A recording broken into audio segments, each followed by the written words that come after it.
4th episode की शुरुआत में हम देखते हैं कि एक गॉड कॉन्शु की मूर्ति को दूसरी पत्थर की मूर्तियों के साथ रखता है, जहां हम समझ सकते हैं कि शायद और गॉड्स ने भी कुछ गलतियां की थी जिनकी वजह से उनको पत्थर की मूर्ति बना दिया गया। फिर सीन चेंज होता है और हम लैला और स्टीवन को देखते हैं, जहाँ स्टीवन अभी भी बेहोश पड़ा है। तभी वहाँ एंटोन मोगाट के लोग आ जाते हैं और उन पर हमला करने लगते हैं, लेकिन लैला किसी तरह स्टीवन की बॉडी को खींचकर एक कार के पास ले आती है और फ्लेयर्स की मदद से उन गुंडों को हरा देती है और वहाँ से भगा देती है।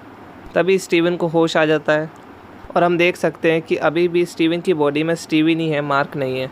फिर लैला स्टीवन से बोलती है कि हमें जल्द से जल्द एमिट की कब्र की लोकेशन तक पहुंचना पड़ेगा, इससे पहले कि आर्थर हैरो वहां पर पहुंचे। फिर वो दोनों उस लोकेशन पर जाने के लिए वहां से निकल जाते हैं। रास्ते में गाड़ी में मार्क वापस से स्टीवन से अपनी बॉडी लेने को कहता है, लेकिन स्टीवन उसे मना कर देता है और स्टीवन लैला को बताता है कि मार्क और मेरी ये डील हुई थी कि कॉन्शु का काम जब भी ख़त्म हो जाएगा तो वो मेरी बॉडी मुझे सौंप कर वापस वहाँ से चला जाएगा। जब वो दोनों लोकेशन की तरफ आगे बढ़ते हैं तो उन्हें पता चलता है कि आर्थर हैरो के लोग पहले ही वहाँ पर पहुँच चुके हैं।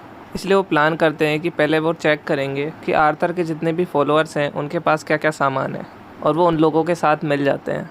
जहाँ वापस से मार्क स्टीवन से बॉडी को मांगता है, पर स्टीवन वापस उसे मना करता है और मार्क यहाँ पर यह भी बताता है कि कॉन्शु के बिना हमारी मून नाइट वाली पावर काम नहीं करेगी और अगर हमें कोई मारेगा तो हम सच में इस बार मर जाएंगे। लेकिन स्टीवन उसे कहता है कि मैं मैनेज कर लूँगा। फिर स्टीवन और लैला कुछ सामान लेकर मिशन पर आगे बढ़ते हैं और एक गुफा के अंदर पहुँच जाते हैं, जिसके अंदर पहुंचकर स्टीवन काफ़ी ज़्यादा एक्साइटेड होता है। अब वो दोनों उस गुफा में फंस जाते हैं और बार बार एक ही रास्ते की तरह घूमते रहते हैं। तो स्टीवन इस चीज़ को एनालाइज करता है और इस चीज़ की आकृति बनाता है, और ये एक आँख जैसी आकृति होती है। और इस आकृति की पहेली सुलझाने के बाद उन्हें आगे की लोकेशन का पता चल जाता है और वो लोग आगे बढ़ते हैं।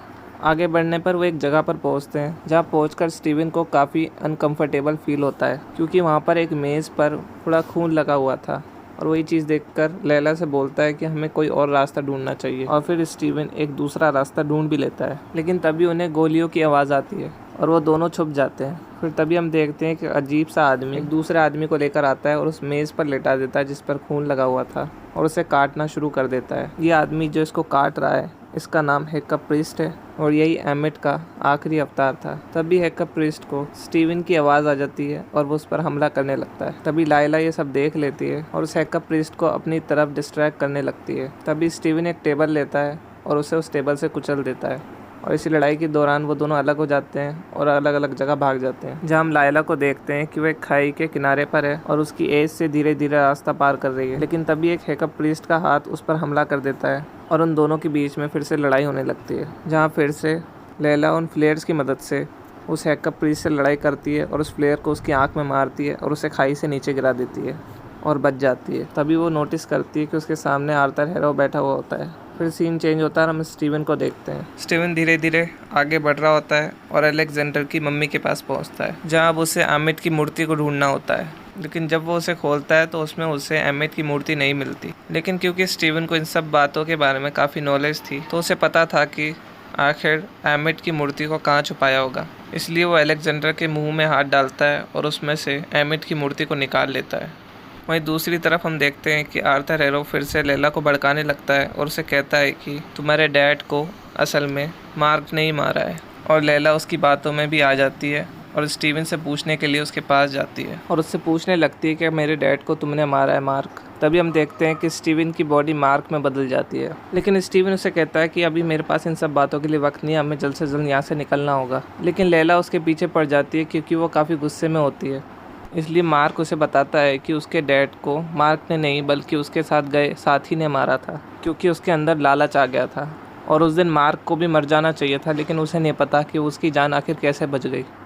वो बहसबाजी कर ही रहे होते हैं, तभी आर्थर हैरो वहाँ आ जाता है अपने लोगों के साथ। तभी लैला वहाँ से बाहर निकलने के लिए कोई दूसरा रास्ता ढूंढने लगती है और मार्क आर्थर हैरो के लोगों से लड़ने लगता है। लेकिन क्योंकि अब उसमें मून नाइट वाली पावर नहीं थी, इसलिए वो काफ़ी लोगों को मार तो देता है, लेकिन आर्थर हैरो से गोली मार देता है और वो नीचे पानी में गिर जाता है और डूब जाता है। फिर तभी हम देखते हैं कि अचानक से सीन चेंज होता है और सब कुछ बदल जाता है और हम एक हॉस्पिटल में काफ़ी सारे मेंटल पेशेंट्स को देखते हैं और वहाँ पर मार्क भी होता है और वहाँ लैला भी मौजूद होती है। मार्क को ये सब देखकर समझ नहीं आ रहा होता कि आखिर क्या चल रहा है। वो स्टीवन को आवाज़ देता है शीशे में, पर वो उसकी भी आवाज़ नहीं आती उसे। और यहाँ पर हम आर्थर हैरो को भी देखते हैं जो कि यहाँ पर डॉक्टर है, और वो मार्क से कहता है कि मैं तुम्हारी फेवरेट सीडी ले गया था मूवी देखने के लिए, लेकिन मार्क डॉक्टर हैरो को बोलता है कि तुमने मुझे गोली मारी थी, लेकिन डॉक्टर हैरो उसे शांत होने के लिए कहते हैं। और यहाँ पर ये सब देखकर हमें ये लग रहा होता है कि पहले एपिसोड से देखकर अब तक जो हुआ वो असल में मार्क की एक इमेजिनेशन थी। फिर तभी मार्क डॉक्टर हैरो पर गुस्सा कर वहाँ से बाहर भागने लगता है, और भागते भागते उसे एक डूम मिलता है जिसमें से आवाज़ आ रही होती है। जब वो उस डूम को खोलता है तो उसमें उसे स्टीवन मिलता है, और वो दोनों एक दूसरे को देखकर शॉक हो जाते हैं और हक करते हैं। और मार्क स्टीवन से पूछता है कि तुम्हें याद है लास्ट टाइम हमारे साथ क्या हुआ था? तो स्टीवन उसे बताता है कि आर्थर हैरो ने हमें गोली मारी थी। तो ये सुनकर मार्क उससे बोलता है कि अच्छा है कि ये सब सच है, मुझे लगा था कि मैं पागल हूँ। फिर वो दोनों वहाँ से भागने लगते हैं, तभी उन्हें एक और डूम मिलता है जो हिल रहा होता है, लेकिन वो उसे नहीं खोलते हैं और वहाँ से आगे जाते हैं। तभी आगे जाते जाते एक दरवाज़ा खुलता है और उसमें से एक गॉडेस बाहर आती है, जिसे देखकर ये दोनों शॉक हो जाते हैं और ये एपिसोड यहीं पर ख़त्म हो जाता है।